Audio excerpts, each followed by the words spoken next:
Okay, so today we are going to discuss a few things that make your scene more stylized and anime-like.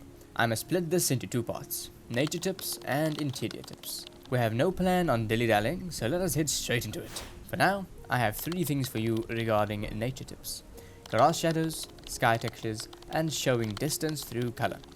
I'll go over each of them briefly, but more in-depth tutorials on some of these subjects will be linked in the description. As for grass, since Blender is a 3D program, it's going to want to give your grass some 3D shadows. Now, this is anime grass. Various anime have their own ways of doing grass, but the one common factor is that their shadows are definitely not as realistic or specific as 3D grass, which makes each blade of grass cast and receive their own shadows. The way I like to fix this is to either make my own shadows procedurally with gradients, or use a simpler method. Let me show you that simpler way. I have my shader, as you can see, and at the end I have a diffuse shader making that shader receive the surrounding shadows.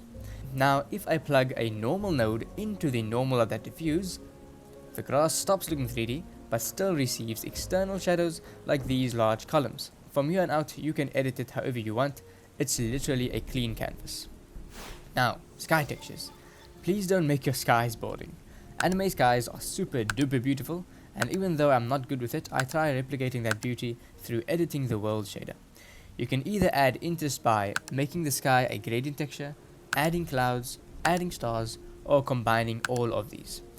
I usually go for a base gradient texture and then either add clouds or stars. In specific environments, I combine all three, but usually it's a combination of two. Now, distance through color. I recently got used to this one, and I wouldn't say I mastered it, but it's a wonderful technique where if you want to make an environment seem big, you'll make the saturation lower of the objects, in this case the mountains, as they go further from the camera, and you'll also increase the value of those objects, so you'll make it less colored and more bright. You understand? It also helps to have layers of fog between them, but it really uplifts the scene and makes it look larger than it actually is. I've not actually made a specific YouTube tutorial on this one sadly, but I do touch on it in my nature course on the Patreon. But we do have an overlay tutorial which will be linked in the description down below. Okay, we have done our nature tips for now. Let's move on to our interior ones. But before we go to the main ones, here's some honorable mentions. Edge highlights, very important. Add those onto your hard surface objects. Also, lighting. Interesting lighting helps uplift your interior scenes, even your exterior scenes. Now, the first thing I want to discuss is artistic clutter. Textures are not the only components of a good environment. The scene needs to have enough items or objects to make it feel right. If you're making a kitchen, for example, there has to maybe be pots, cups, or cloths around the environment, so that the kitchen looks like a kitchen.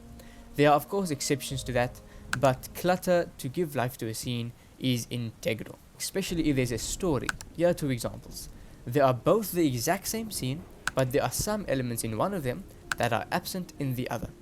Now, do you see how much only a few objects can change how a scene looks and feels? For me at least, the one with more objects, even though a little bit, they add a lot more to the scene and its beauty than the one that doesn't have them. This goes for all types of scenes, not only kitchens of course, but you get the idea. Looking at the references is the main way to get used to this, especially if you're a beginner. So as I always say, use references. Now, on to our F12. Coordinator, hey, how's Enough recording.